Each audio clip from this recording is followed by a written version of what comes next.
Before we start today's video, I need your opinion on something, because in the latest beta and preview and snapshot for Minecraft, Mojang made a change, which has sparked quite the debate in the Minecraft community. As most of you know by now, the next Minecraft update expected around September time, we are getting the shelf block. Shelves are officially being introduced. Now, this was an unexpected introduction, but one that did get the community excited. Anyway, shout out to Silent Whisper for providing these images. What you can see on screen right now is the shelf block last week in beta and preview and snapshots, which looks perfectly fine. This is what the developers have done to it this week. So the items are a lot smaller.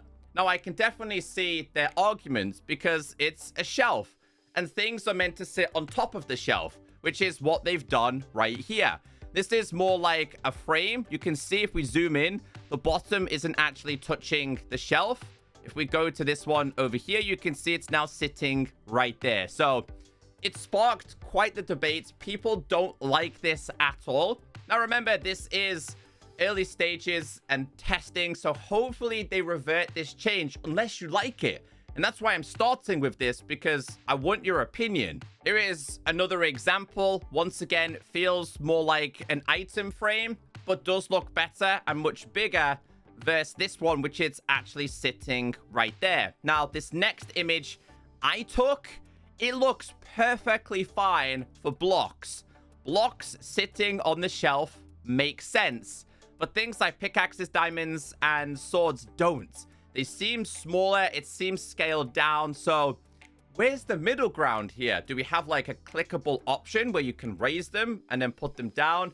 I would love to know your opinions. So I did go ahead and share this on Twitter. A lot of people were interacting with it. Most people were kind of not happy and kind of wanted to be reverted.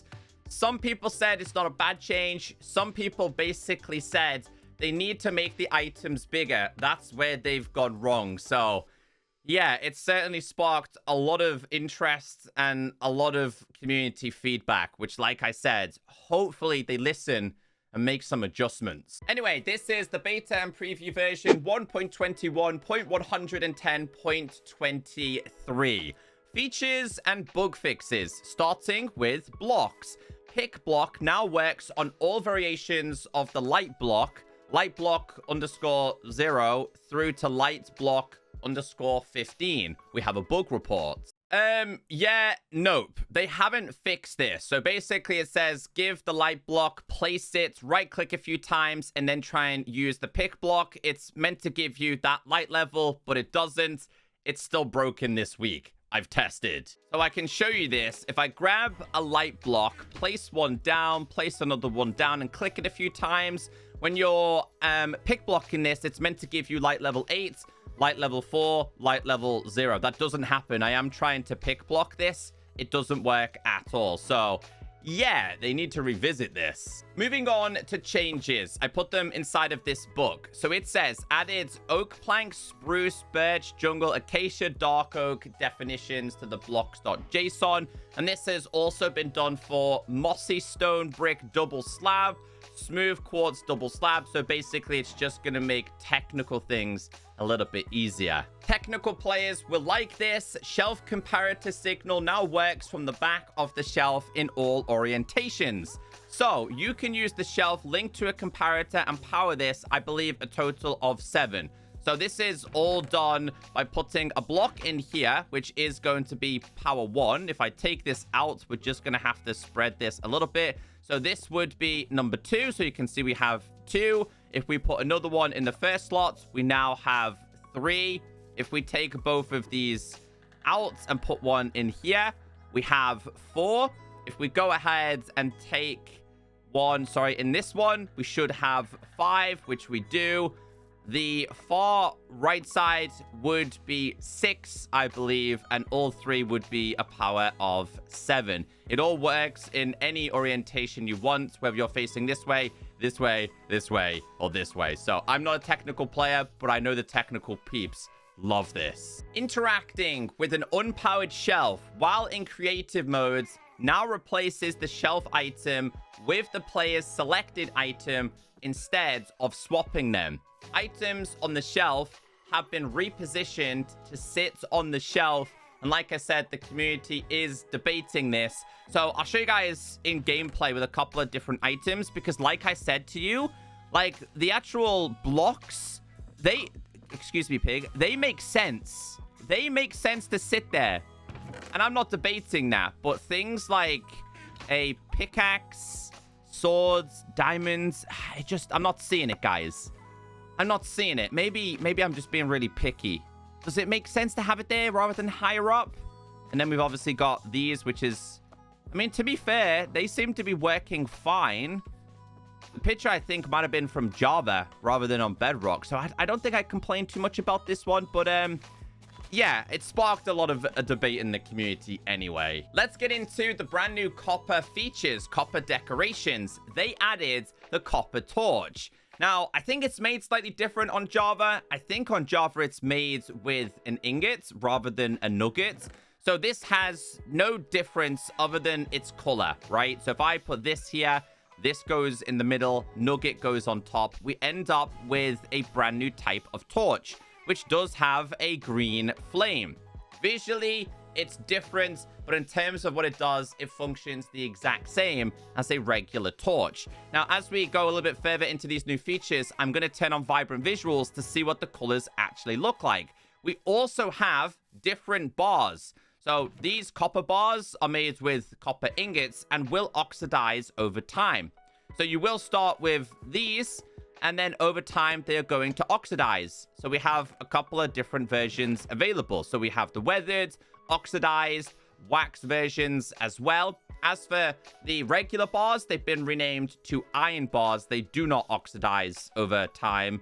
So we'll go ahead and place these ones down as well. And you can scrape these if you wanted to. So this is going to be the exposed.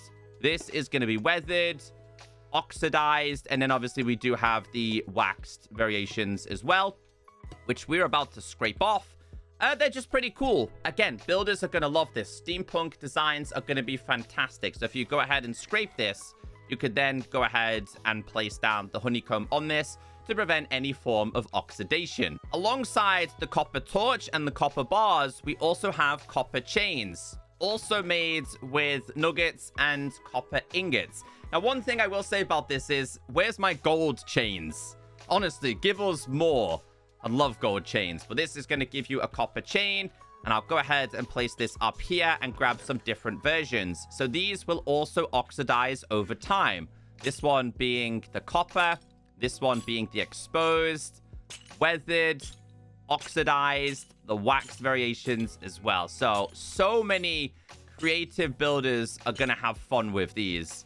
And just like before, they function the exact same as your regular kind of chains. However, these do oxidize, and you can scrape this off if you wanted to and use honey on this. So, big change there. We're not done. We have one more to go through. We now have the copper lantern, and this does oxidize over time as well. You are going to need the brand new copper torch with copper nuggies. They look like chicken nuggets. I can't unsee it. Side of a crafting table, the new torch in the middle, the nuggets around the outside, and then you get this. Let's go ahead and place this down right there. And then we also have other versions. So the longer you leave this out, the more they are going to oxidize. So we obviously have the exposed. We also have the weathered. We also have the, which one was this one? Oxidized. We have the waxed versions as well, as you can see right there. So yeah, you can, as I said, scrape this off if you wanted to. Scrape this and then use honeycomb /time set midnight. This is what they look like. Obviously no difference with regular Minecraft, but with vibrant visuals, things are different. You have to admit, they look so awesome with vibrant visuals on. So what I want to do, first off, is change my game mode to creative and just show you guys some of the available colors. So this is going to be your regular torches. This is what your regular torches look like. You guys have seen this before. Next, we have our soul torches. These are the colors that we do have available here. And again, they look really, really cool, but things you've already seen before. Next, we have the redstone. Redstone is also something you've seen before, which, by the way, looks fantastic, I have to admit. So you're starting to see a color pattern here. So with Vibrant Visuals, it looks clean. Let's check out the brand new copper one.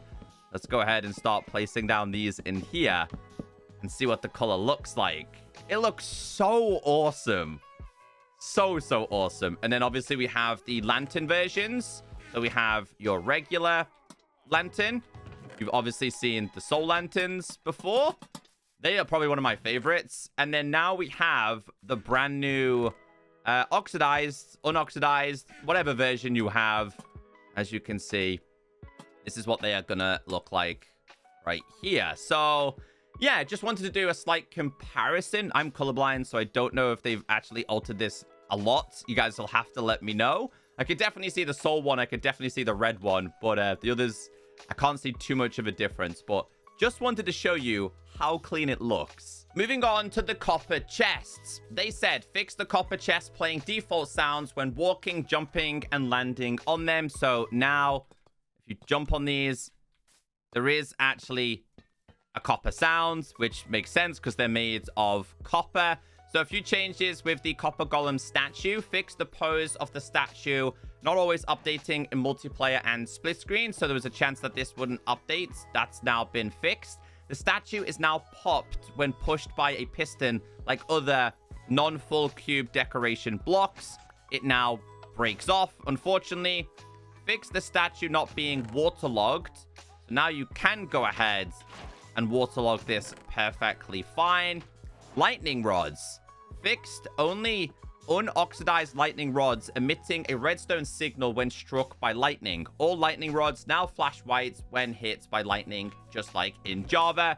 And remember, we do have the different versions of these. Did we go over it last week? I can't actually remember. But we now have different versions of the lightning rods, which once again will oxidize over time. And when lightning hits this, they will kind of flash white like they do on Java. Moving on to mobs. Fixed wolf armor only appearing visually after they take damage, not when equipped. Foxes now consider honey bottles to be a food item and will prioritize picking it up the same way it does with other food items. So I'm gonna change my game mode to this. I'm gonna drop a whole bunch of these, activate our good old fox friends. I don't think he's interested in that. Let's see if they pick up anything at all. Come on. Maybe they're just not hungry. But they're meant to pick these items up now. Wait, he did. He did. And when they get hungry, they will actually consume it. Oh, he's doing it. He ate it. The only thing is they eat the glass bottle as well, which... Oh, no, they don't. They don't. They don't. They don't eat the glass bottle. He eats it, but holds just a regular bottle in his mouth. That's so cool. Copper Golem. They said the Copper Golem will now only count blocks towards its maximum of searching if it could have actually made a path to it. Hey, little fox. We have a bug report. Copper Golem can include chests they can't pathfind to in their list of 10. So they can only access a certain amount of chests, but if they can't reach it, it will still be included in their pathfinding. So now that's been resolved. When leased, the Copper Golem will no longer try and transport items. So I want to see this. Place you down. Put this inside. Put these inside of here. It's going to gather an item. I'm going to stop this in real time. It's not put the item inside. If we let it go, it should go back to doing what it needs to do. I think it dropped the items, actually. It also says, fixed not being able to leash copper golems or other entities. So yeah, 2 in 1 there. Fixed position when sitting in boats. Fixed the copper golem cloning its item when turning into a statue. They wouldn't share this on the bug report because it's a duping issue. Fixed the copper golem attempting to pathfind to any block below a floating copper chest that is too far for it to open. Fixed the copper golem sometimes placing 2 statues when it turns into a statue. We have a bug report. So according to this bug report, they were able to technically dupe themselves. Let's see. So he's placing down 1 carved pumpkin on top. Dinner bone. It should turn into a statue very soon. How long is it going to take? Okay, couple more seconds here. I'm just a little bit impatient. So apparently you get 2 of them. Okay, so really weird. I wouldn't complain, but that's been fixed. Reduce the collision box so copper golems can fit through doors properly like other mobs. So if I grab this, place this here. Hold on. Oh, I'm come on, buddy. I'm trying to put you inside of there. There you go. Should fit through a door now. Dude, there you... Does he? Does he? Does he fit through it? I don't know. Okay, now he did. There we go. He wouldn't fit through it at first. Took a little bit of time. It also says, fix the step 4 sound file being called step 4 _. So never actually playing. General, improved blending around frozen river chunks. We do have a bug report, but also we will check out the user interface, accessibility, and technical changes. Updating the world causes some loaded, unchanged chunks to regenerate incorrectly. Been an issue since January, apparently. So they're saying that chunks loaded broken on many occasions. This has now been fixed. As for the user interface, a couple of changes there, accessibility, and then we get into the technical side. Changes with biomes, blocks, editors, and so much more. If you're interested in the technical side, the link is down below. Hopefully today's video has kept you updated. If you made it this far, leave a comment and say, hey Echo, that's a cheeky fox. I don't expect too many more features to be introduced, considering this update is expected around September. Let me know your thoughts in the comments.